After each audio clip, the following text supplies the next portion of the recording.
আপনি একটা ধর্ষককে ধরে ধর্ষকের মিডল স্টাম্প বরাবর গুলি করেন।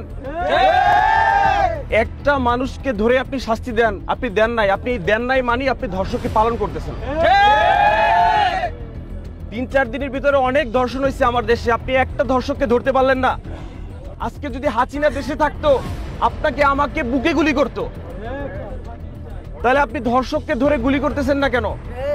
আজকে সাধারণ ধর্ষকের হাতে যদি পিস্তল থাকে, গুলি থাকে, আপনার প্রশাসনের হাতে তো পিস্তল গুলি আছে। আপনি আমাকে সার্চ করেন, আমার কাছে পিস্তল থাকলে আপনি নিয়ে যান, সেটা যদি না পারেন তাহলে নাইমা যান।